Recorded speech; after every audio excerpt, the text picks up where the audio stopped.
Assalamu alaikum wa rahmatullahi wa barakatuh. إن الحمد لله نحمده ونستعينه ونستغفره ونعوذ بالله من شرور أنفسنا ومن سيئات أعمالنا من يهدي الله فلا مضل له ومن يضلل فلا هادي له وأشهد أن لا إله إلا الله وحده لا شريك له وأشهد أن محمدا عبده ورسوله صلى الله عليه وآله وسلم. My brothers and sisters in Islam, first and foremost, I want to thank the brothers that invited me here, because when we don't thank the people, we don't thank Allah. And inshallah ta'ala, I want to thank all the brothers and sisters who made it today. You know, by the qadr of Allah, we are here together as brothers and sisters in Islam. And inshallah ta'ala, when we walk out of here, hopefully we could be a benefit to each other. The reason why specifically I chose the topic, the wake-up call, is because many of you can identify with transcend in my life, being born and raised a Christian, born and raised in a Christian household, and living out my life thinking that, you know, very, very minimal about the hereafter. The lifestyle that I used to live, being born and raised in New York City, I was surrounded by drugs, I was surrounded by violence, I was surrounded by crime. This was a lifestyle that I endured by default. It wasn't my choice. By default. And today, some of the brothers and sisters today try to incorporate this lifestyle into an understanding that is so pure. And that purity and simplicity is Islam. And like I said, I spent a huge percentage of my life in darkness, doing for many years what I thought was right. But to become a Muslim and find out that I was spending 24 hours of my day consistently, every day, involving myself and indulging in all the major sins that are prohibited for the mu'min. 24 hours a day. And living in this lifestyle, you know, and living in New York City, I was always familiar with the Muslim. You know, alhamdulillah, I come from a community, I come from a city that is very diverse. Like if you never had a passport and you lived in New York, I'm pretty sure you will meet every ethnicity around the world without ever having to leave the country. So I was very familiar with the diversity of the human being. And living in my community, I looked at all the Muslims as my brothers in the struggle. Because living in the inner city environment, we all endured a very common, you know, understanding, and that was surviving. So the Yemenis brothers who own most of the local grocery stores, I was very familiar with them. Alhamdulillah, the Pakistani brothers, they own most of the pharmacies. You know, the West African brothers, mashallah, tabarakallah, they had all the taxi and livery services. So this is the way we perceive it. Alhamdulillah, you had the Asian brothers, they had the Chinese restaurants and the laundromats. So this was my Jahil way of thinking, that everyone played just a significant role in the community. It didn't matter where they came from, what was their ethnicity, what was their background, what was their culture. I know in Harlem, we all had a significant role to play in our communities. And being that I was always exposed to the Muslim, it made Allah guide many of these brothers because they never exposed none of us to Islam. We spent most of our hours standing on the very corners in front of some of these grocery stores where the Muslim exists. We spent a lot of our time riding in the taxis that were driven by Muslims. We spent a lot of time getting sick and going to the pharmacy asking for medicine and never was called to Islam. And it took for me to leave America by way of the success that came from the music business and traveling the world to see the diversity of people and to see for the first time in my life the many places that the Muslim realm, subhanAllah, you can walk down one street in America and see 17 churches within a mile's radius. When I left America, I seen the same number of masjids or masajids I've seen things I've never seen before. I've seen buses pull over on highways in some countries and everyone get off the bus to make salah. I've seen people prostrate to Allah subhanahu wa ta'ala in places that I probably would have never even put my hands, let alone my head. And for the first time when I heard the adhan, it made me melt. Because I never heard anything that demanded a person's attention like the adhan. And wallahi, I spent hours and hours in the studio trying to conjure up methods to make people dance and make fools of themselves. But when I heard the adhan and the power and the attention that it demanded, I've never heard anything like it in my life. And basically traveling in the world with no dawah, no one spoke to me about Islam, no one called me to Islam, no one introduced me to Islam. I was around Muslims where I never was able to see that sound right there. SubhanAllah.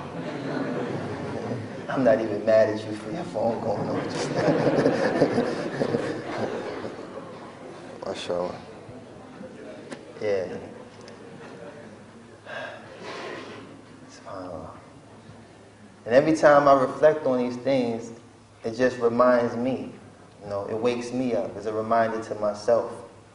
When I think about the bounties of Allah subhanahu wa ta'ala, when I think about the mercy of Allah subhanahu wa ta'ala, and the gratitude that increases every day I prostrate before Allah subhanahu wa ta'ala, I'm constantly reminded of what I was saved from.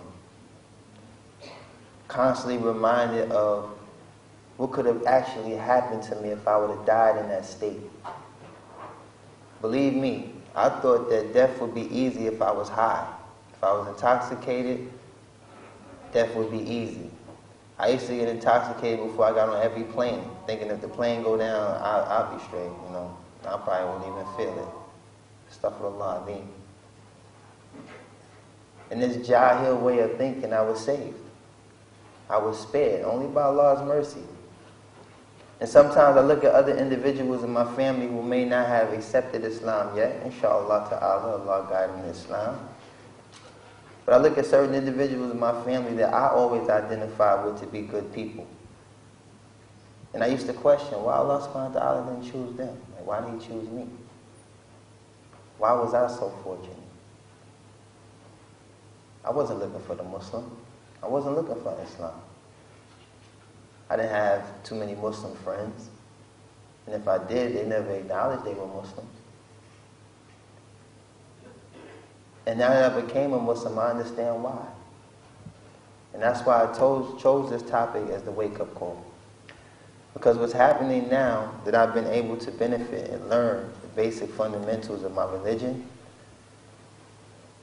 and the pride that comes with being a servant of Allah subhanahu wa ta'ala, I look at my brothers and sisters in Islam today and I question why. Better yet, how? How could you compromise your Islam? How could you compromise your Islam? Is it to make those who may not understand Islam feel comfortable? Is it because you struggle with your iman? Because of living in Western civilization? These questions go through my mind every day. And I know myself, I'm proud to be a Muslim. SubhanAllah, I go to the airport, I wear kameez, I wear jalabiyah. And I'm proud. I might just get to the airport a little bit earlier. I know the routine. But I'm not ready to compromise myself. I'm a Muslim. Alhamdulillah, I'm a Muslim. And the good mannerisms and characteristics of the Muslim is what intrigued me about Islam. I was able to see a different aspect of the Muslim. I was able to see different behavior patterns and customs of the Muslim that drew me closer to Islam. Unlike the examples I grew up around, Allahu Musta'an, may Allah guide these brothers. But the reality of it is, that was the dawah. That was the dawah. So while many young brothers and sisters was watching me on TV, parading around, glorifying this lifestyle, I was watching you. While you was watching me, believe it or not, I was watching you. And what I saw, only by the fadl of Allah, only by the decree of Allah, what I saw was good. It's almost like Allah put a veil over all the shortcomings and deficiencies of the Muslim and just showed me the good. And once I was able to develop an understanding of the religion, Allah removed that veil, and what I see now is that we need to wake up. We need to wake up. We need to embrace our religion. We need to embrace the fact that Allah subhanahu wa ta'ala chose us only by His mercy and gave us an opportunity to worship Him and Him alone and not associate any partners with Him. Only for the hope that one day, when that day comes, we may enter His Jannah and endure pleasure upon pleasure. I like to say the party that don't stop. You know, I've been to a lot of parties, trust me. There was times me and Puff, we would get off a plane, twice in one day, in 2 different countries, partying.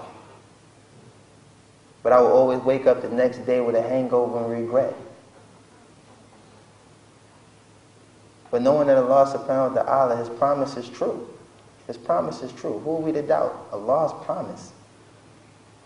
That if we worship Him and Him alone, that we fulfill our obligations and the rights that Allah have over us, that we will enter His Jannah. Just like Allah's promise was true when He said, you know, when you sacrifice for the sake of Allah, Allah will return it with better. I believe that. And wallahi, I walked away from everything. And it was the fairest trade. Because everything in life, everything in this dunya has an expiration date. Everything. You could take a bite out of apple right now, sit it on the table, go make wudu and come back, that apple will be brown. It won't be crunchy white anymore. Everything has an expiration date. So the reality of it is, we're trying to get to a place where nothing expires. And how do we get there? How are we preparing ourselves to get there? Because compromising our religion is not going to get us there. Removing ourselves from the circles of individuals who fear Allah is not going to get us there. This brotherhood that Allah has established, He's made y'all my brothers and sisters in Islam. I said, Ashhadu an la ilaha illallah, Muhammadan Rasulullah. And just like that, I had 1.5 billion brothers and sisters. And every time I give a talk, people ask me about the friends I left behind. SubhanAllah, I can count my friends, but I can't count as many brothers and sisters in Islam I have. If you ask me, is a fair trade, what's a couple of friends for 1.5 billion brothers and sisters? SubhanAllah. We have to start doing the math. I think sometimes we're negligent to that, especially with y'all being students. Math should be nothing to you. Do the math. This ummah is big. This ummah is growing. We have no marketing, no promotional vehicle. People come to Islam only by Allah's guidance. And alhamdulillah, most of y'all, by show of hands, how many here are born and raised Muslim? Don't be shy. Born and raised Muslim. I ain't saying born under the natural inclination of monotheism. I'm talking about born and raised Muslim. Alhamdulillah, one more time, by show of hands. There we go. Now you look like a roller coaster ride. That's what's up. Now, how many brothers and sisters here, such as myself, are reverts? Reverted to the religion of Islam. Now, how many here are my brothers and sisters from Adam? Meaning my non-Muslim brothers and sisters. Y'all are my brothers and sisters from Adam. Inshallah, one day you'll be my brother and my sisters from Islam. But the reality of it is that Islam is a protection. Islam is a protection. And I spent many years of my life running around naked when I thought I had protection. Whether it was a bodyguard, a gun, a knife, whatever I thought I had was going to protect me, I was actually naked the whole time. But for the mu'min, some of you who just raised your hands, born and raised Muslims, only by Allah's mercy, you came from the womb of a Muslim. So you've been protected before you even knew how to speak.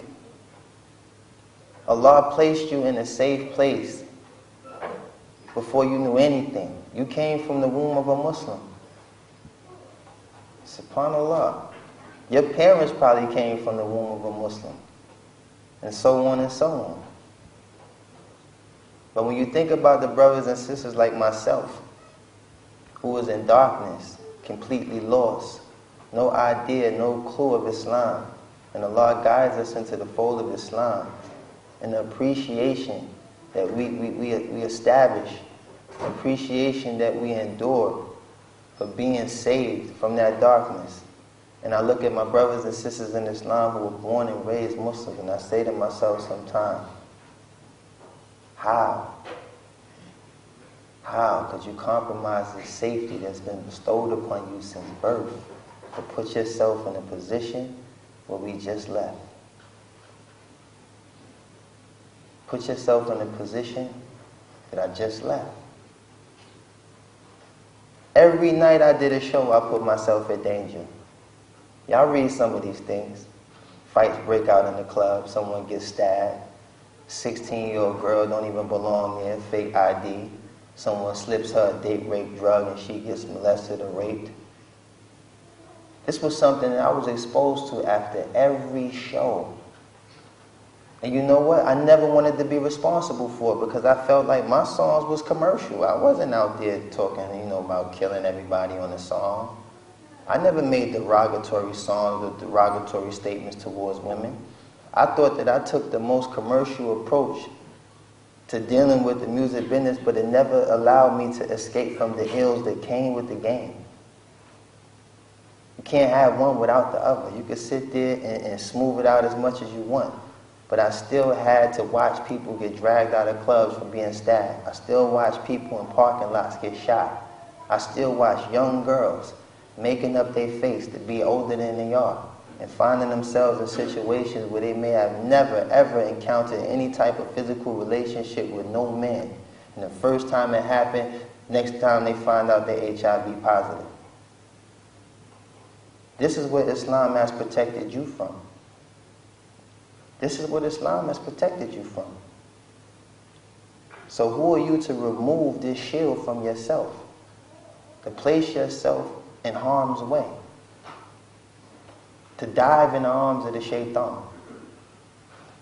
SubhanAllah. And to understand the simplicity that comes with this blessing is another thing that intrigued me, because I lived a very spontaneous life. I didn't know if I was going, I was coming. The phone call decided my day. The phone call decided what I was going to do for the day. Sometimes I would go to Chinese restaurants and stuff and open up a fortune cookie and really blindly base my faith on whatever was in that fortune cookie. Fortune cookie would say, you're going to have a great day.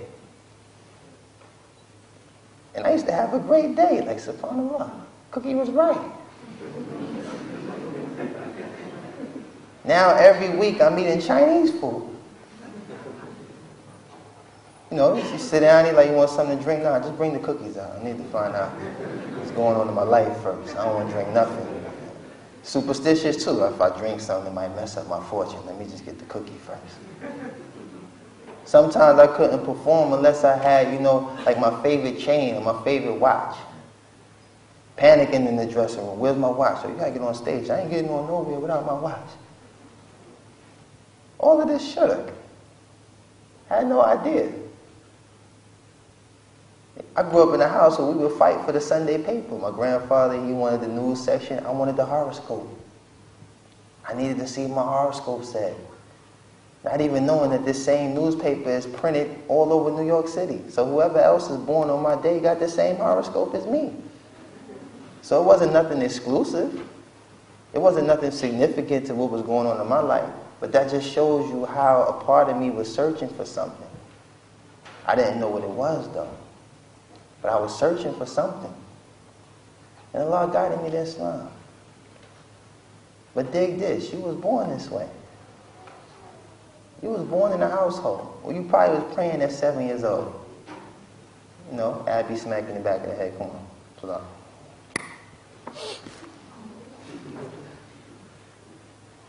But after a while, you start doing it on your own, right? That was like training wheels to me. I knew about training wheels. You take the training wheels off, you ride the bike by yourself. You know? You learn how to recite Quran. You pray like your dad. You recite like your dad. You know, looking around the room, some of y'all might even look like your dad. And this is the beautiful thing, being born upon the truth. Now me, you know, growing up, you know, as a Christian, I had certain suspicions when I was young. Because I used to spend 6 days a week in the church.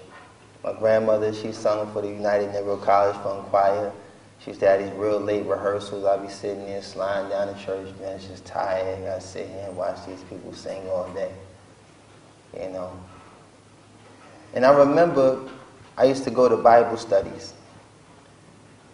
And I remember just repetitively keep hearing about Jesus praying. So I remember asking my pastor, I say, you know, Pastor, I need to ask you a question. He's like, yeah, what's the problem, son? I said, well, you know, if Jesus is God and he's praying, who he's praying to? And he just shut me down.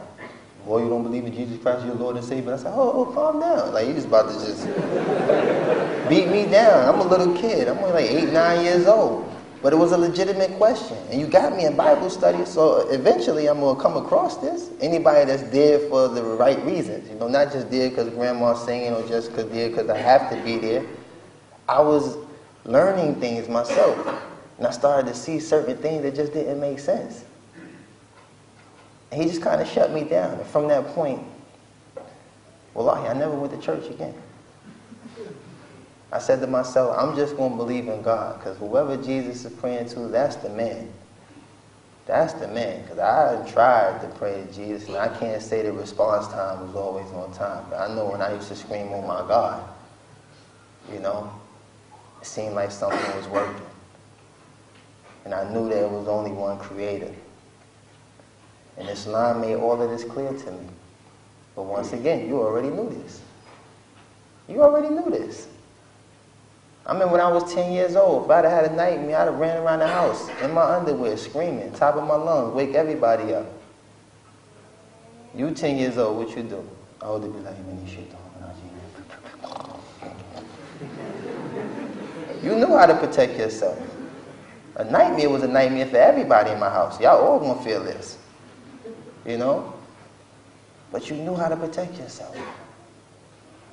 You didn't have to wake the house up. You just ask Allah, you seek refuge in Allah from the accursed shaitan. A'udhu billahi minash shaitan. Wow. Can you understand? I'm looking like, how could you neglect that? How? That's a protection. Everything is a wisdom behind Islam. Marriage is a protection. It protects you from fornication. Yeah, alhamdulillah, I understand sometimes young brothers, I've seen the faces, like, oh boy, but I only have $50,000 now, I'm trying to get married. Dad wants me to buy his daughter a plane. I can't afford no plane, man. I understand. You know, but, you know, it's a protection. It's a protection. Sisters as well. When Allah commanded you to guard your modesty, this is a protection. You don't have to worry about a guy intoxicated running up, hugging you, like, yeah. I guarantee you, you wear next to nothing, the man can't control himself. It ain't his fault. He looking like, you know, it starts from a genuine hug, then a squeeze, and he might try to swing his hands past real quick or something crazy. Stuff from Allah. This is a protection. There's wisdom behind this religion. And we don't need to be trying to, you know, figure it out no other way. Allah gave you the test and the answers. You have the Quran, you have the Sunnah. That's it. If Islam was an airline, Or you need what? 2 carry-on bags. Quran, Sunnah. I've been in that airport and I've seen some very miskin families, subhanAllah. 18 boxes, the house lamp, they got a bird cage, and all. Where you going with all this stuff? And you wonder why you're sitting in the airport for 3 days. But this flight is going to Jannah. Only thing required, 2 carry-on bags. That's it. The bird cage and them other boxes is waiting for you in your destination. Bigger boxes. Bigger cats. You can walk around with lions. You don't need kittens. This is Jannah. And then like this has to soften your heart every day to know that first and foremost, Allah subhanahu wa ta'ala, His promise is true. His promise is true. You may have good intentions, you may have great intentions. But you're deficient. I say meet me at 6, you get there at 7. Was I wrong for believing in you? No, your intentions were sincere. But was there any guarantee? La. But if Allah subhanahu wa ta'ala say be somewhere at 6, I know Allah is already there. His promise is true. And this is where we have to wake up. We have to look at ourselves. Because your companions are a reflection of your religion. Your companions, the company you keep, is a reflection of your religion. And we mustn't compromise what distinguishes us from other people. Like I said earlier, I'm proud to be a Muslim. I come to the airport, I know. They say be there an hour, Muslims be there an hour and a half. It's all good. Not a problem. Cold red, cold orange, cold gray, don't matter. I just get there early. I don't have much to search. Got on the kameez, okay?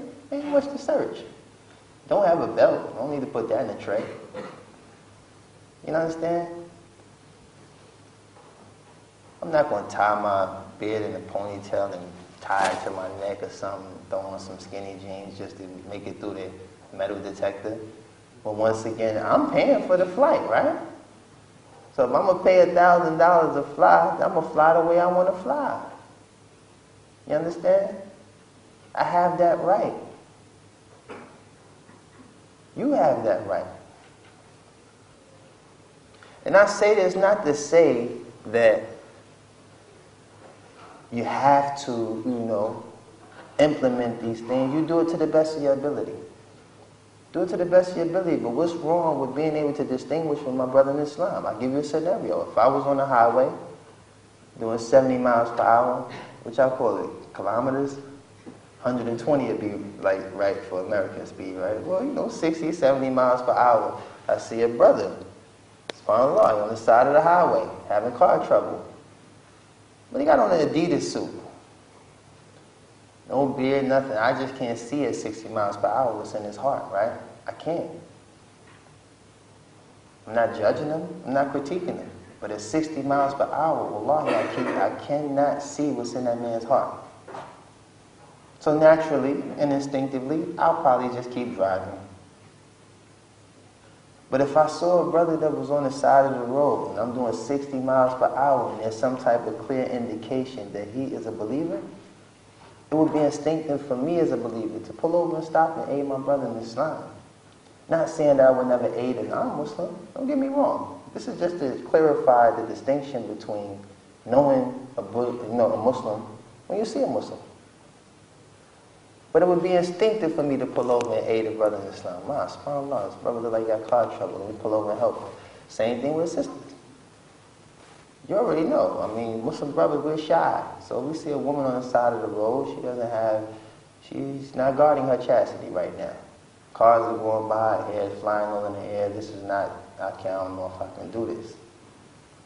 But if I see my sister in Islam over there, hijab or khimar, niqab, something that indicates that this is a sister in Islam, she's in trouble, it's instinctive for me to pull over and aid her. Same thing with one of you brothers. I'm walking down the street. You're getting beat up. All I see are your shoes in the air. You screaming, get off me, get off me. Then I see you in Jum'ah. Look like a raccoon, both your eyes black. Hey, subhanAllah, what happened to you? I was on such and such a street. That was you? Yo, Akeem, why you ain't say Allahu Akbar or something? I'd have came. You know, I would have came and helped you. You know, I'm in shape. I'd have got beat up with you. You know? We'd have both been in Jumu'ah looking like raccoons. You know? These are just analogies to remind you that, okay, this is important. This is important. You know what I'm saying? Look at the miracles of Allah subhanahu wa ta'ala. You could look in the sky and see a star, right? Billion light years away.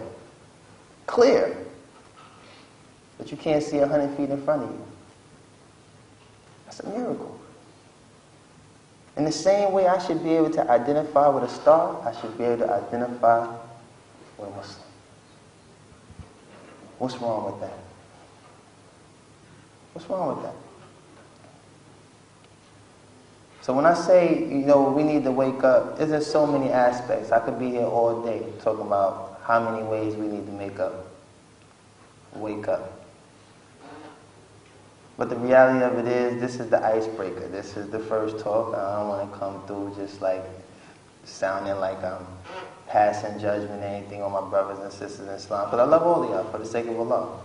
And it's just a reminder for myself first and foremost, and a reminder to you just to know that, listen, I've done that stuff for you. Trust me. I've epitomized all of those sins, whether you want to believe it or not. My oldest daughter's on her second year in college. I've been a father since I was 16. I left my house at 15. Last grade I completed with the 8th. You understand? I have a criminal history that I don't only get reminded of when I'm coming through customs. I'm so Amir now, I forgot about Loon. It takes me coming through some type of border patrol or something for them to be like, hey, what happened in 2004? What happened in 1990? Wow, forgot about that guy. I just been on Amir right now. I didn't even know that guy still exists. But the thing is, I've been a product of that environment. I spent 24 hours a day of my life for years living that way. And I wasn't at peace. Doesn't matter how many hundreds of thousands of dollars I spent on cars and jewelry and things of this nature, it never made me happy inside. I used to have to live vicariously through people who didn't have. You understand? To me, it was a chain. It took somebody to say, oh, what kind of diamonds are those? Now I feel like, oh yeah, or these right here is canary, these ones right here. Now I feel like I have something on my neck. And wallahi, many rich people are like this. Many of them. Worth $50 million, $100 million. You go to their house, they got a boat sitting there with seaweed, all kinds of stuff on the side of it. Boat ain't moved in 3 years.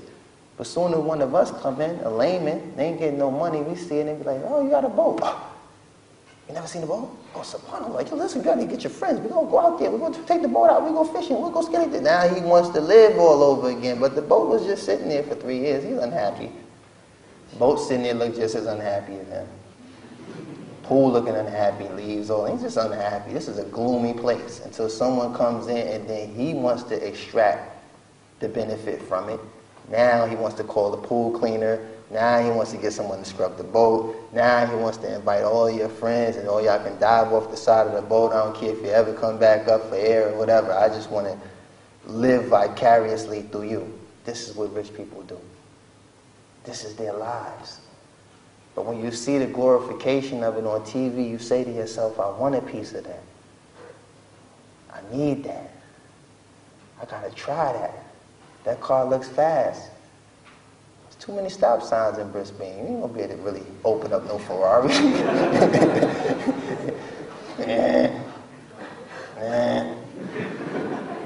You're lucky you get the second gear, subhanAllah. But you want these things. But like I said, everything has an expiration date. Some of y'all been on roller coasters. You know how it is. First time, you're holding on tight, gritting your teeth on. Second time, you might loosen up a little bit. Third time, you throw your hands in the air. 4th, 5th time, you on the phone like, yeah, I'm on a roller coaster. Ain't nothing going down. Hold on, here come the loop. Yeah, you know. I'll probably ride this joint one more time and I'm out of here. Oh, it's nothing. It's nothing. But the first time, what? You stood on the line for 2 hours in the grueling heat, waiting to get on the roller coaster. Straight up, you haven't even ate. Your stomach growling, probably done missed this a lot. Waiting to get on the roller coaster. But after a while, you realize it wasn't worth missing Salah. It wasn't worth putting off a meal. It wasn't worth those things. You understand what I'm getting? And that's how it affected me. That's how it started to affect me. I started to realize, listen, this is just a car. Probably the guy in the Fiat, he's going to get to his destination before me. You know? The chain, people are only talking to the chain. They don't even talk to me. I had people used to run up on me like, yo, I heard. They just grab your arm like, yo, I heard you. Like, you didn't even ask me how I'm doing. You know, I was sick last week. You know that, right? It's not a concern of yours. You're more interested in how I'm upgrading in this so-called value of, you know, but you don't even care about me. And that's when I started to have my detachment with people. And that's why I told you it was a fair trade to let that go, to have brothers, to have sisters. It's better for me. My brothers and sisters in Islam, they want good for me. I want good for them. You understand? I see my brother in Islam doing something wrong, I'm going to advise him. I'm going to pull him to the side, I'm going to advise him. I'm not going to make a spectacle out of him. I'm going to pull him to the side, and I'm going to advise him that, Aki, you could be nullifying your good deeds. What you're doing right now, you're destroying your good deeds. Like, you don't want to do that. We don't want to stand before Allah Ta'ala, all of our good deeds being destroyed, even though our intentions are sincere. Nah, we don't want to do that. Nah, you're right, brother Amir. Alhamdulillah. And I would hope my brother do the same for me. Aid me. You know, it's a statement by Abu Bakr.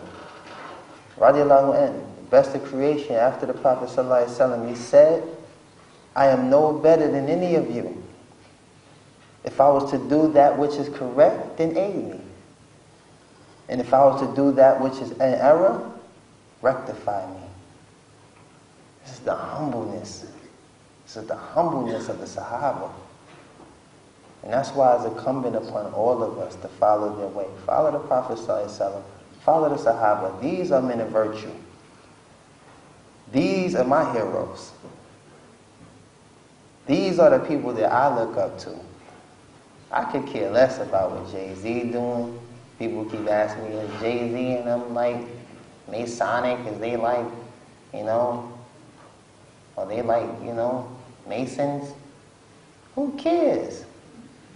When Allah promised you victory, why are you worrying about what they putting together? Put yourself together. Get prepared what Allah got for you, inshallah. I'm not into all the propaganda. I'm not into that stuff. I don't watch the media. I don't watch the news. I don't listen to the radio. I abstain from these things, and I try every day to detach myself from the dunya. And you know what Sahaba I'm following? Musab ibn Umayyah. For those of you who are not familiar with him, he was the pride of Mecca. They used to call him the flower of Mecca. For lack of better words, some of y'all from the street, he was the flyest kid in Mecca. Flyest kid in Mecca, subhanAllah. He had it all. And he gave everything up, even his life, for the sake of Allah Ta'ala. And when it came time to bury this brother, all they found was a cloth. And when they tried to wrap him from his head to his feet would stick out. And they tried to wrap him from his feet to his head would stick out. So when people try to praise me about what I sacrifice for Allah subhanahu wa ta'ala, this is what keeps me grounded. First thing click in my mind, Musab ibn Umayyah.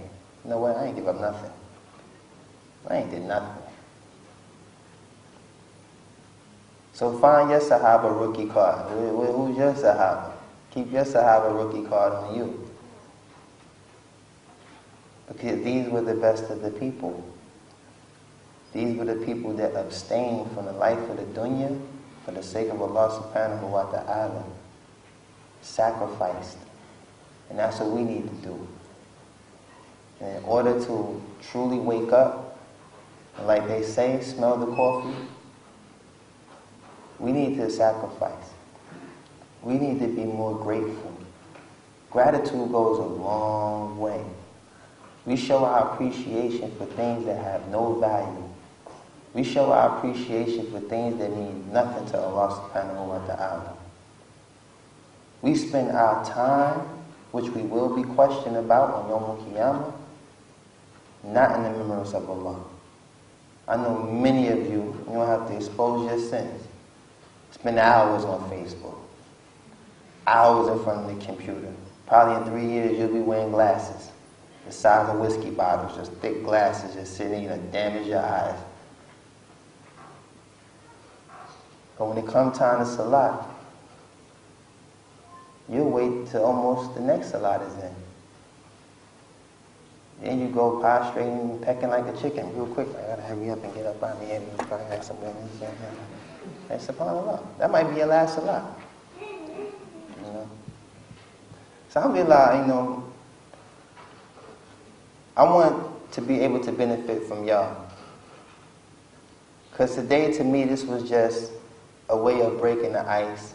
Hopefully, inshallah ta'ala, you same brothers and sisters will attend the other talks that I will be having while I'm staying here, inshallah.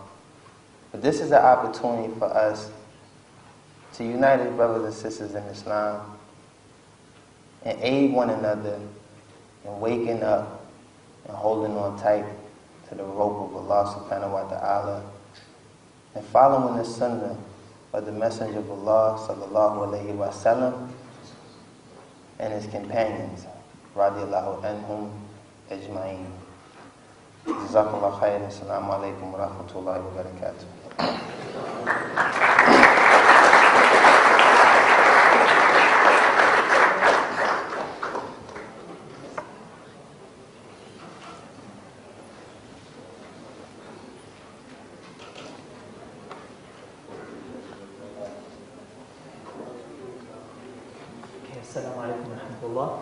While we're waiting for Brother Ismail to bring up something, mashallah, one of the things that I benefited more than, other things in this talk was about having your sahabi, your companion of the Prophet ﷺ, who is your inspiration.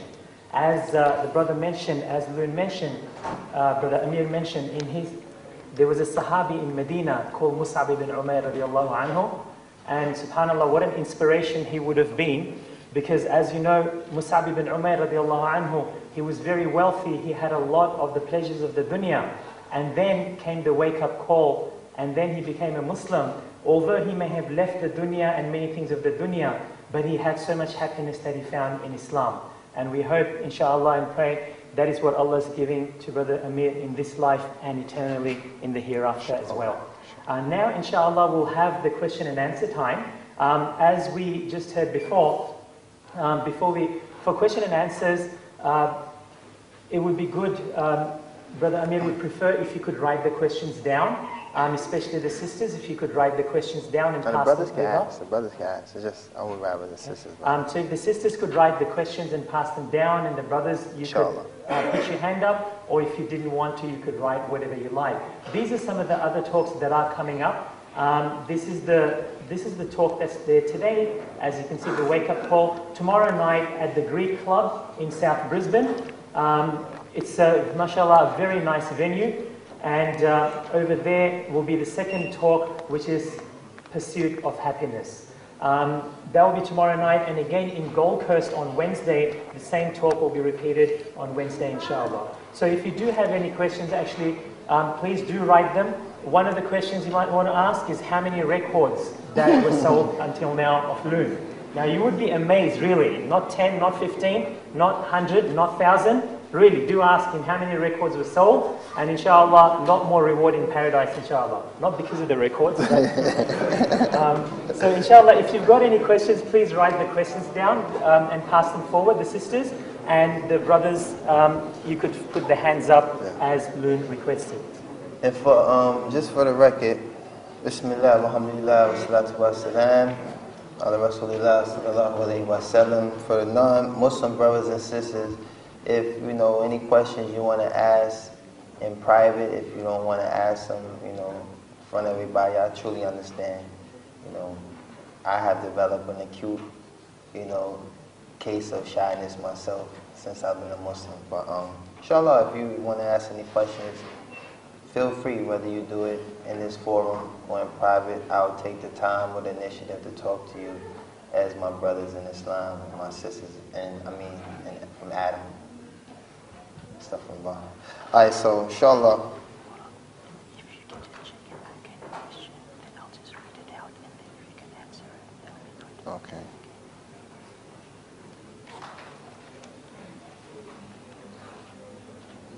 Do you want a couple of minutes to just go through the No, questions? that's good. That's cool. Okay, the first of the questions that we've got is, how did you first know about Islam? Are you planning to attract more US rappers to Islam? So how did you first know about Islam, and are you planning to attract other rap singers to Islam? Bismillah, alhamdulillah. Like I mentioned earlier, I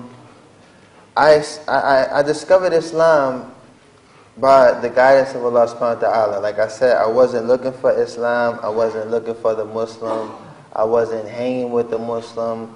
I had no clue or idea about anything that had anything to do with Islam. I was jahil at the time.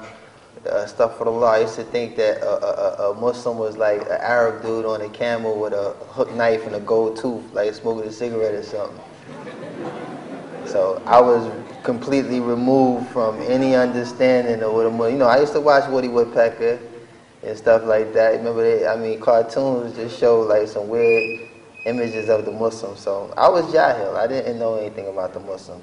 But when I discovered Islam, you know, it's the changing of the heart that I believe most reverts can't explain. We can tell you where we were standing, which way the wind was blowing, you know, which way the sun was facing. We can give you all the details surrounding what takes place. But to actually explain the changing of the heart, there's really no words that can explain it. Because sometimes if you want to, you know, take this analogy to try to fathom in your mind the understanding, it's like when you have something on the tip of your tongue, or you have something that you just know is burning inside of you and you need to suffice it. That's the closest I can get to explaining the understanding. Because what took place with me is I was in Abu Dhabi.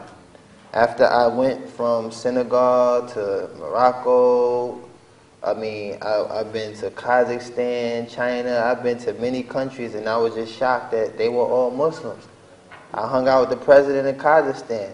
Wallahi, they looked Chinese, and they was tall, and I asked him, how do you say hello in your language? He said, Assalamu alaikum. So I'm looking at him like, nah, you're kidding, man. That's the dudes in New York that sell the bean pies. They be saying Assalamu alaikum to each other. I thought that was, and he's like, nah, Assalamu alaikum. So I started to see the diversity of Islam just by traveling. So when I got to Abu Dhabi, something took place in my hotel room where my heart changed. And I ran to the lobby of the hotel, and the first Muslim I found, I just said, you know, I told him straight up, I want to be a Muslim. And the brother looked at me like I was crazy. He said, well, what do you mean you want to be a Muslim? I want to be a Muslim, man. So like, you know, like normally we see, you know, we try to advise people about Islam, or we try to call people Islam. I'm running up on this guy, extorting him for my Islam. Like, I need Islam, you know. So he said, you serious? I said, I'm serious, man. Because I had something that I knew only the Muslim can explain. Because these things didn't start to happen to me until I started to be exposed to certain characteristics and mannerisms of the Muslim and things that go in accordance with Islam. So he told me simply, Ashhadu an la ilaha illallah Muhammad Rasulullah. So I'm standing there looking at him, and I thought him repeat it, and I'm like, that's it?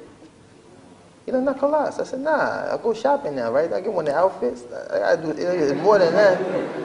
You know, the Arabian Sea right there. Don't you dip me in the water like it's something else? And he was looking at me like, no, nakalas, you Muslim. So I said, subhanallah, I've never seen that kind of simplicity. Just that alone, you know, just that alone just took me for a ride. I said, I've never seen anything that simple. Money never came that simple. Business deals, nothing really just came that simple. You know, so that's just a brief, you know, example of what took place when the hearts changed. Even some of you brothers that make Umrah and Hajj, you can't explain it. You know, you've been aiming your body towards the Kaaba for years. You finally get there. You're standing in front of the very place that you've been directing your salah. If you can explain that, then I'll probably be questionable to me. I'll be like, you can actually explain that in detail? SubhanAllah, I couldn't. It took for me to be shaving my head, and I just started bawling. Because I was just in a state of suspense the whole time I made Umrah, until that clipper went across my head and shaved my hair, and I'm watching my hair roll down, and I'm like, I really did it. You know. So alhamdulillah, that's how I found Islam, inshallah. Okay, no problem.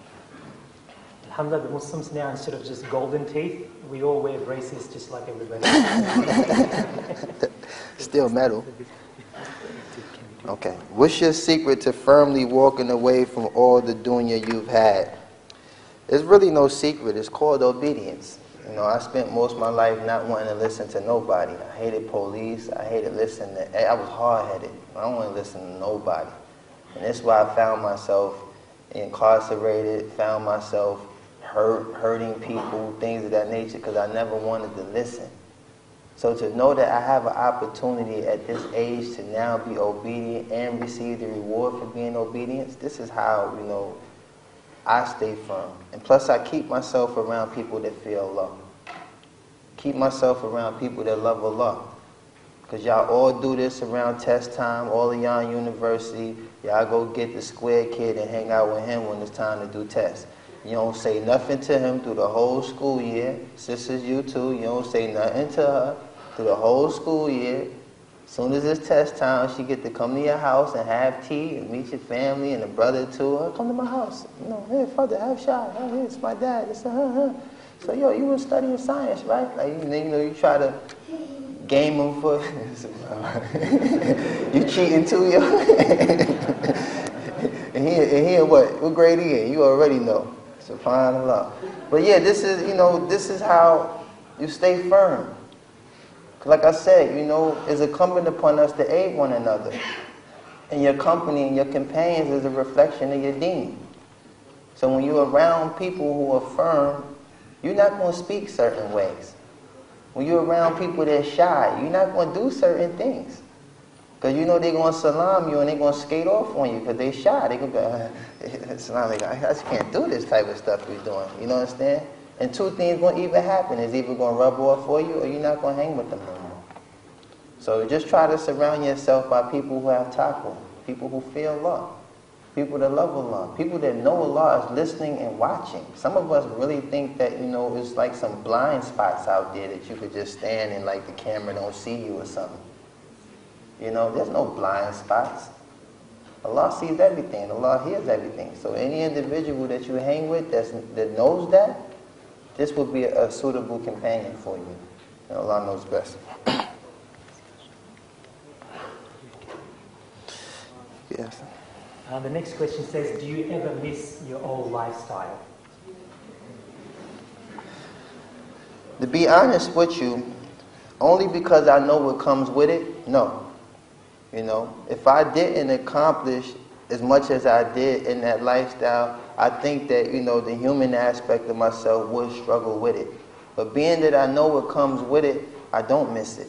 Because you can't have, like they say, your cake and eat it too. You can't have a piece of it without taking the whole thing. So by me knowing in totality, you know, what this entails, what this lifestyle entails, this is not for me. This is not for me, you know what I'm saying? And once you find a cure, you know, you don't return to the place that made you sick. It's just not logical. It just doesn't make any sense. You were sitting there coughing your lungs out. You know, every time you cough, there's blood in your hand. You go see a doctor and he gives you something that's very limited. There's not a lot of this going around. But you take this medicine and you cure yourself. Do you go out there and take the risk of getting sick again and knowing that this medicine may not be available the next time? No. Doesn't make any sense. So no, I don't miss the lifestyle because I know what it comes with it. But the only thing I do, you know, to reflect on those things is I make dua for these brothers because I know what they're going through. They smile when the camera on, but when that camera's off, these people are dying inside. You understand? They're dying inside because it's like, once again, that roller coaster. Once you buckle up and that joint is going up that long, steep hill, you can't get off. You have to ride it out. And that's the mentality of these individuals. They know they have to ride it out. I can't jump off right now, you know. But by Allah's mercy, I was able to get off. As soon as they loosen up the buckles, and I'll never, by Allah's permission, inshallah ta'ala, may Allah keep us all firm, I'll never return to that, inshallah. And this question says, what's the ultimate thing that made you accept Islam? What's the ultimate thing? What's the main thing that made you accept Islam? And what can you say to non-Muslims to invite them to Islam? The ultimate thing is, once again, simplicity. As children, like the brother here, his son, alhamdulillah, mashallah, handsome brother, you know, if something happens to you as a child, you fall, bump your head is bleeding, you'll run past 7 people that can help you just to get to your mama. Remember those days? Head bleeding. One guy got gauze, the other guy got peroxide. You run straight past him because all you want is homie. I just want my homie. And he's like, I can help you. Chill, get off me. I just want my homie. But as adults, we need that one source that we could run to. We need the one source that we could run to. And this is Allah Azza wa Jal. And monotheism is the foundation of his religion. Monotheism was the religion of Moses. Monotheism was the religion of Jesus. Monotheism was the religion of Noah. They worship one God and one God alone. And this is the wisdom behind Allah's religion, is because he's perfect in it. This would never change due to a man. This would never change, due to anything. Only Allah's decree. And if he decreed us to worship him and him alone, this does not change because of anyone, any individual. You understand? So I guess my advice to the non-Muslims is to search. Because even in Christianity, I'll give you some pointers. Monotheism is established. It's established in the Bible. This is what made me reject it when I told you and I was in my Bible studies. First commandment, thou shalt not place no other God before me. First pillar of Islam, la ilaha illallah. That's Tawheed. There's also a verse in Isaiah that sounds very similar to Surah Ikhlas. In Isaiah, which is before Jesus came, is in the Torah, he says, you may know me and know that I am he. Before me, no God was formed, nor shall there be any after me.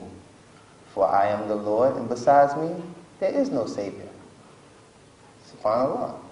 Every Muslim here knows Surah Ikhlas. Say, he is Allah.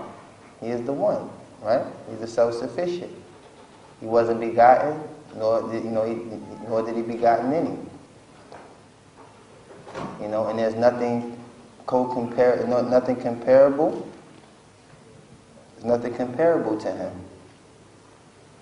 So, Tawheed is established in all religions. In all religions. Allah created his religion to be monotheistic. And the Quran is only an affirmation of this. The Quran speaks about the Torah that came with Moses, Musa alayhi salam. But Islam is the only religion that is accepted by Allah subhanahu wa ta'ala, because this nation today, we were sent the warner. We were sent the messenger. During the time of Isa alayhi salam, he was the warner for that nation. During the time of Musa alayhi salam, he was the warner for that nation. So we've been sent the warner for this nation today. And it's the Prophet Muhammad ibn Abdullah sallallahu alayhi wa sallam. So, what's more ultimate than that? Barakallahu feek. Jazakallah khairan. The next question says, what do you feel when you watch your old videos? Can you still move like that? Astaghfirullah. Yeah, he threw some grease on that. Now, alhamdulillah, I mean, when I look at these videos, like I said, it increases me in gratitude, you know. It reminds me of how lost I was, and it reminds me of how merciful Allah subhanahu wa ta'ala is. When I look at this stuff, wallahi, it tickles me now. You know, it really tickles me because it's like, man, you almost went out like that, man. You almost went out like that. Could you imagine? Could you imagine the shut-up that would have took place? SubhanAllah. If Loon would have died like that, he probably would have buried me with a jumpsuit on and a cross on my neck and had a bunch of people, you know, stuff a lot of things. Wash and shroud me, man. And, you know, come on, SubhanAllah. But when I look at this stuff, like I said, it only makes me reflect on the mercy that's been bestowed upon me. And anytime any of us come, you know, into grips with any reminder that reminds you of the bounties of Allah subhanahu wa ta'ala, do not ignore it. Reflect on it, ponder on it, and remind yourself of the mercy of Allah subhanahu wa ta'ala. Because when I look at this stuff, that's all it does for me. Like, that guy was gone. He was out of here. SubhanAllah, when I look at some of this stuff, I actually know that I might have been intoxicated at the time. Wallahi. You know, so hopefully that benefits you, inshallah. Okay, Jazakallah khair. The next question says, young Muslims who acknowledge their identity as Muslims, in light of the negative image of Islam at the moment in the media, how can young Muslims stand up and be proud of their identity? The identity of the Muslim is the identity of the Prophet Muhammad sallallahu alaihi wasallam. The identity of the Muslimah is the identity of the mother of the believers. This is your identity. All you have to do is implement what they came with. That's how you stand up. There's no physical rebellious act that needs to take place.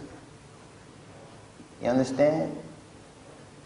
For us as Muslims to dominate so much of the world's population, and when you start breaking the ratio down from 1.5 billion to how many practice, maybe 100 million, to how many on the Sunnah, how many, you break it down, you'll see what the problem is. It's self-inflicted. Like the Prophet ﷺ said, the Muslim will continue to be humiliated until we return to our religion.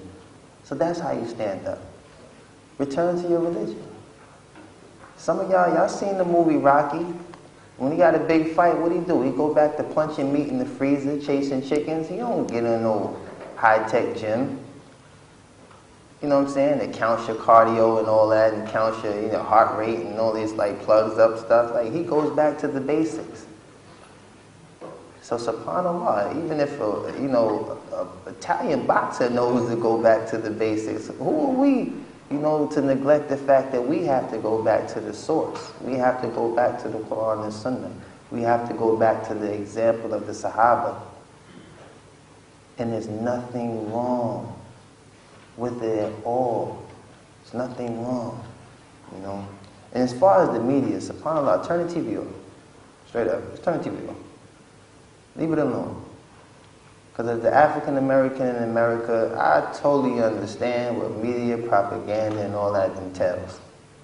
You understand? I understand exactly what it entails. And it's only a fear tactic. It only makes you fear being what you are. You're a Muslim. Now all of a sudden, as long as Muslims been here, we the topic of bad media, bad slander, because 2 or 3 idiots chose to go out there and do something stupid. Now all of us are bad. Come on. This is not hard to put together in your minds.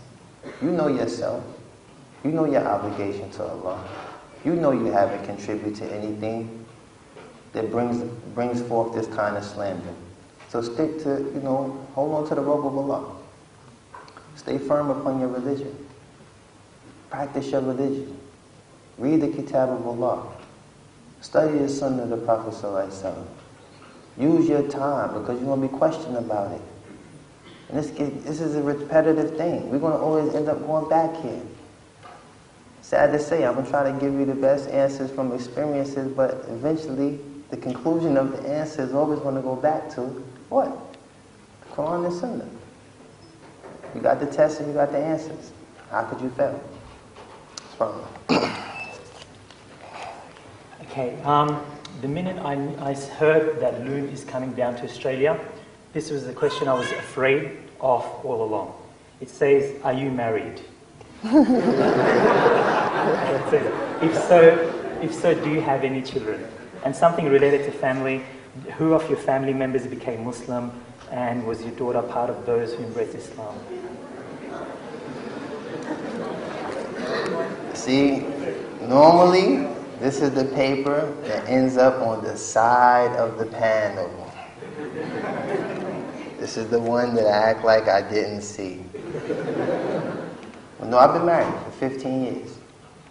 You know, alhamdulillah, you know, me and my wife been together for 15 years. She's been through every struggle with me, from Loon, the guy in the street.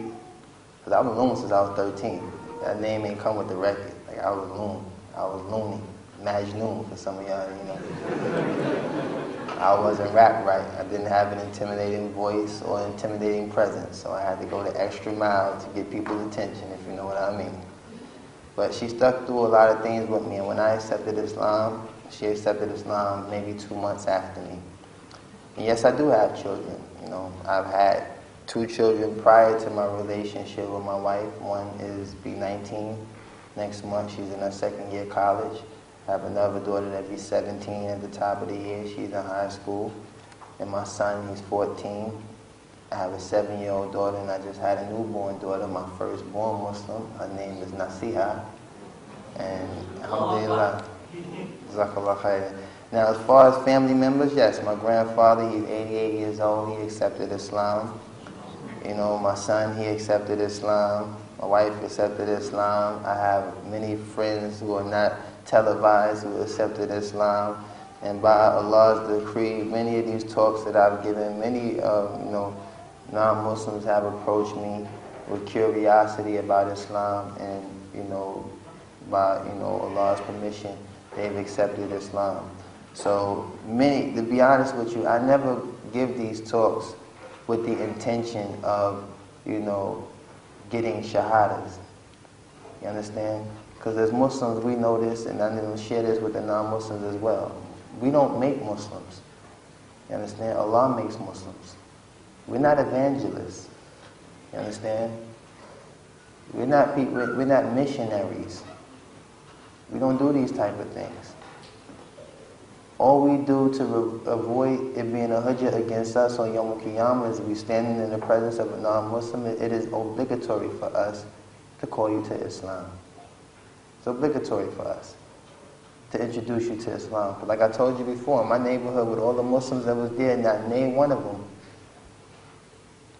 called us to Islam. There's been times, you've been short on pamper money. You go to the Yemeni store, you would think right there, I'm vulnerable. I need to, let me go for at least $1 or $2 on these pampers. This would be a moment for you right now.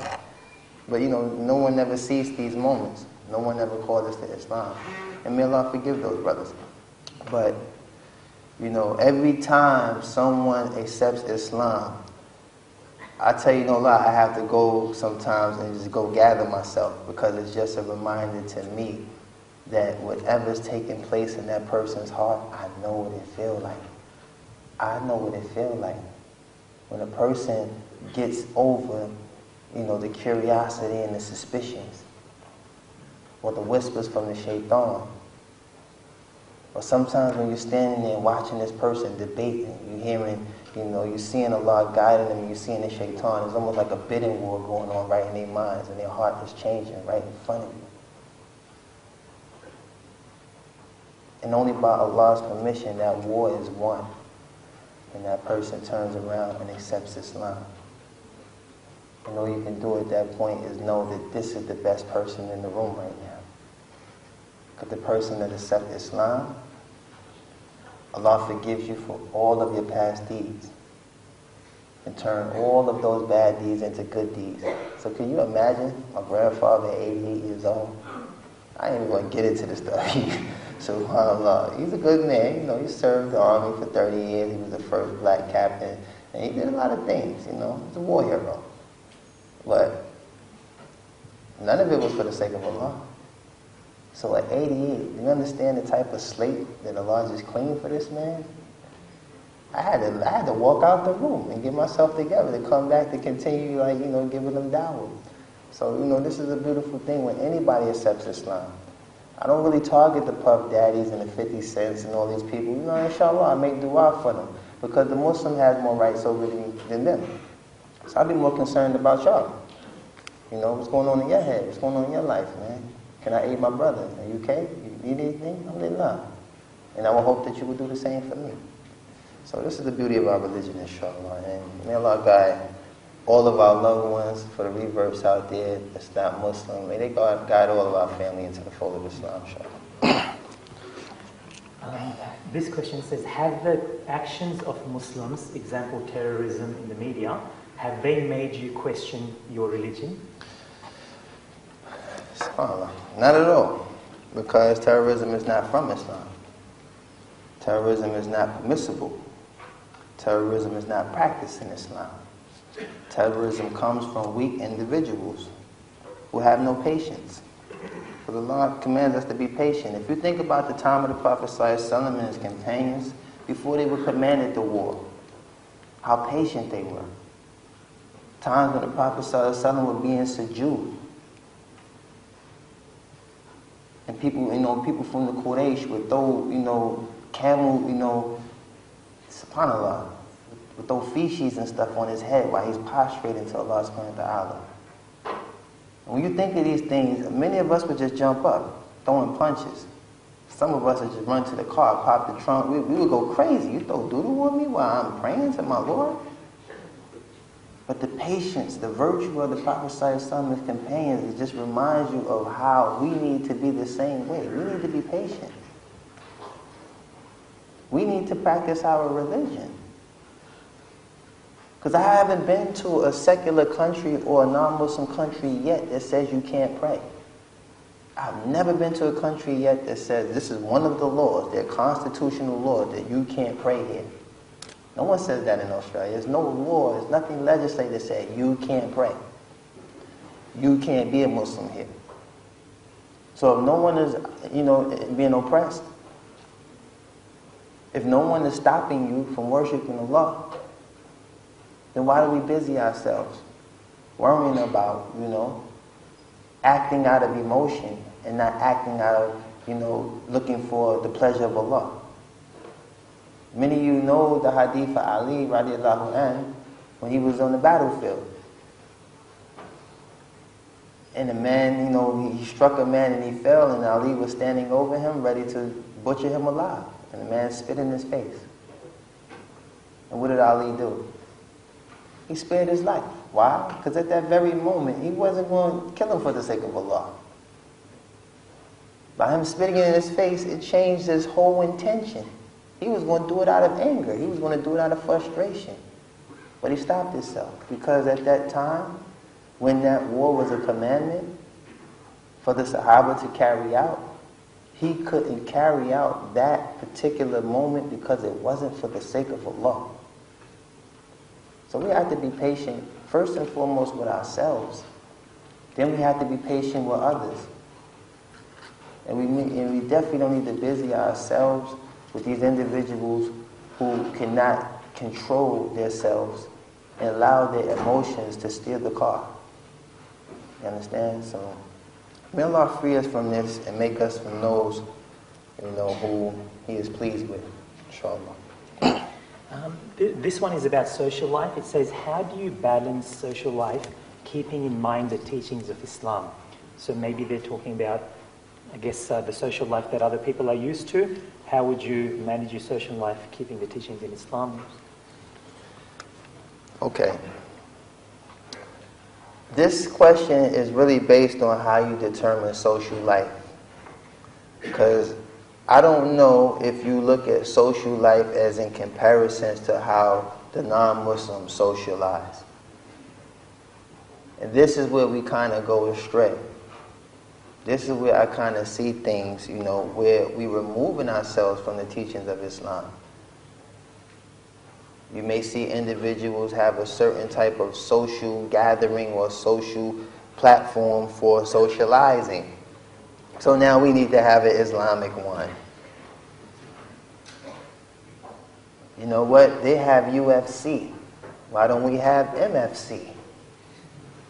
Muslim Federation Incorporated. You know what I understand? What I'm trying to say is like, this is where the discord comes from the obedience of the Muslim and staying steadfast upon our deen, is when we start to try to duplicate the social lives of those who are not Muslims. And may Allah guide them. Because these social things, if you ever looked at these MTV shows, busted. You know, you look at these MTV shows, right? Real World and all this type of stuff. They put 5 strangers in the room. 5 strangers in the room. And it's balanced out between, you know, men and women. You have the one girl, she's so Hasididi, I don't do all that, I don't do all that, I don't do all that. By the end of the show, everyone that had physical relations with each other is just ridiculous. This is what social environments do. They breed fitna, they breed sin. What is a social environment for the Muslim? Sitting in a circle, together with your brothers and sisters, reading the Quran. Sitting in a circle, reflecting on, you know what I'm saying, the times of the Prophet ﷺ and the companions. This is a healthy social environment. Who says we can't do it over a hot plate of food? There's nothing wrong with that. Who say that we can't be in a park somewhere or somewhere where, you know, we have open space to just let our hair down, for lack of better words? This is healthy for us. Astaghfirullah, when cats is at the, I live in Egypt.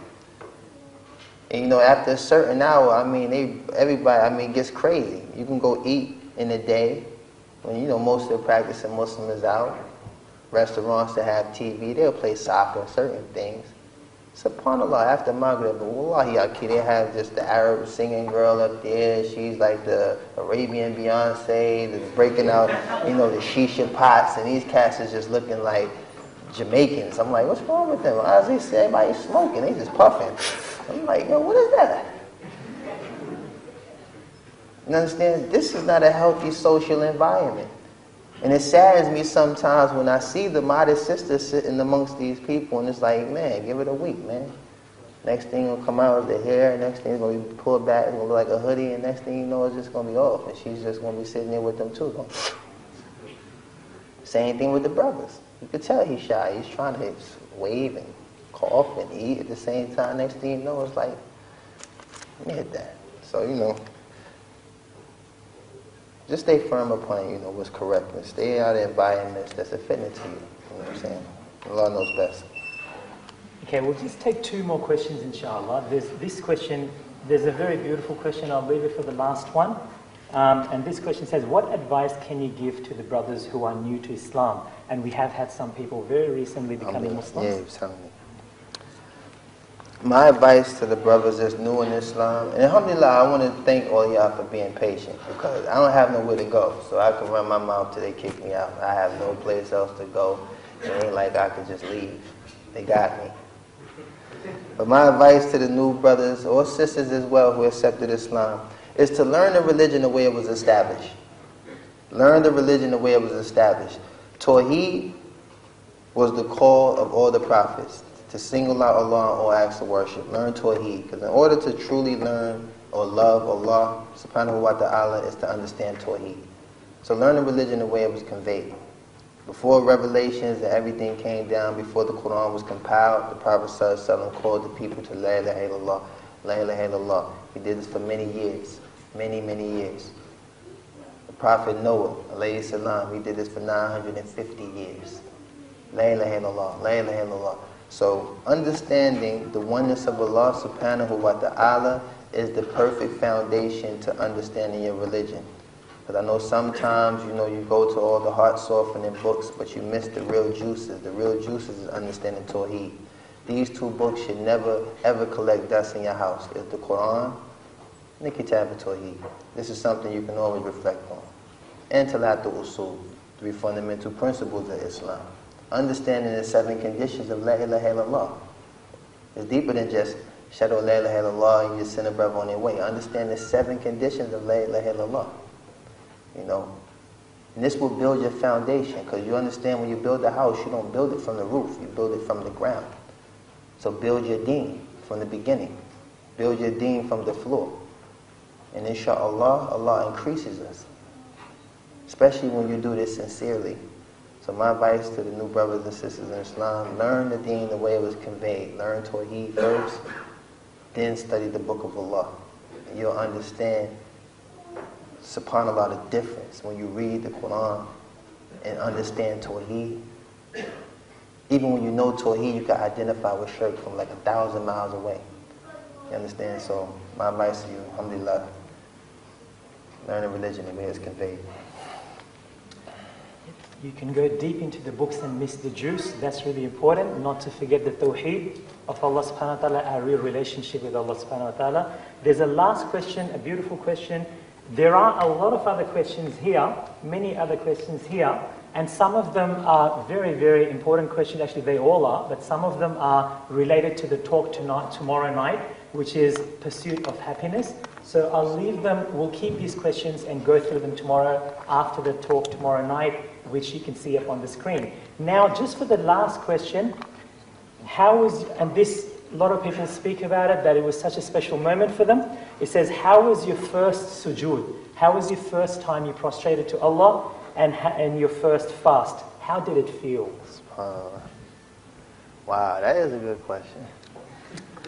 Wow, may Allah reward you, whoever asks this question. Somebody that's going to be a doctor by this handwriting right here. Now, alhamdulillah, I remember the first time I prayed. And it's funny because I was very shy about getting it wrong. So when I was advised that whatever I knew was sufficient. So I remember the first time, all I knew was Bismillah ar-Rahman ar-Rahim, Alhamdulillah Rabbil Alameen, Allahu Akbar. That was it. So when I finished the prayer, I remember walking from the room I used to pray in my house and walking to my bedroom. And I remember grabbing the remote control and turning the TV on. Then I just started crying profusely. I didn't even it was one of those, I didn't even see it coming. I didn't feel no tears coming. I didn't even feel, it was just like something just overwhelmed me. And that's when I knew at that moment that, I had actually, spoke to Allah. I actually prayed. Like for real, Not the, oh my God, help me when you shot, Not the, oh my God, I'll never drink again if you just get me through this one. I did these things.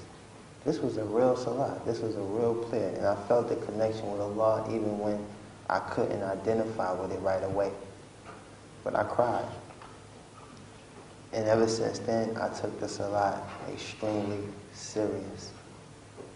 So I guess leaving on this note, I want to leave this as a message to all my brothers and sisters in Islam. The salah is serious. It is serious. This is purification. And there's no rush. Take your time and pray. You understand? Take your time and pray. When I see people rushing through the salat, subhanAllah, it bothers me. Because it's like, what if this is your last salat? What if it's the last one?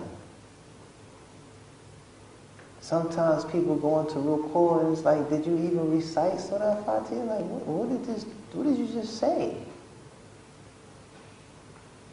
Take your time and pray. Make sure in every, position that you allow your body to rest in that position before you go into the next position. From the takbir. Take your time. Say the dua before you start the prayer. When you go into ruku', straighten out your back. Take your time. When you come out of ruku', back into the takbir. Take your time. And you know when you're in sujood, this is the closest you get to Allah subhanahu wa ta'ala. Is when we prostrate our heads to the floor. We're at the closest point. We're closer to Allah there. Take your time. So, pray your prayers. And pray them like they're your last. And a good way to keep your khushu' is think about death. Think about death when you're praying. That will definitely keep you keep your khushu' strong when you know that death is right around the corner. Think about death. This could be my last prayer, my last salah. And y'all seen some of the YouTubes. I know y'all have. And y'all seen a man in Medina who died in sujood. SubhanAllah. Wow. His last salah took place in the Prophet ﷺ's masjid, and he died in sujood. There's another one on YouTube where a man is praying alone. Y'all seen that one too. Brothers was walking in and out the masjid, they didn't even check the brother. He was in sujood. Return to Allah. So, on this note, as far as waking up, please take the salah serious. Please wake up for Fajr. Pray your Fajr on time. Pray all your salat on time. Because if you don't have a legitimate excuse for prolonging your salat, this is not acceptable. They have a saying, pray before you're prayed on. Jazakumullah khairan. Assalamu alaikum wa rahmatullahi wa barakatuh.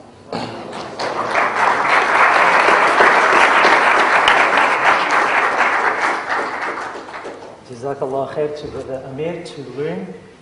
Many of us, we might think standing in front of 30,000 people to 50,000 people and them loving you, that might be the ultimate happiness, having a fanfare and everything. But then, from there to Islam, the pursuit of happiness, the life as a rap star, and now the life as a Muslim. That pursuit of happiness, that's the topic of our talk tomorrow night. And we hope you will join us tomorrow, and we'll do the rest of the questions tomorrow as well.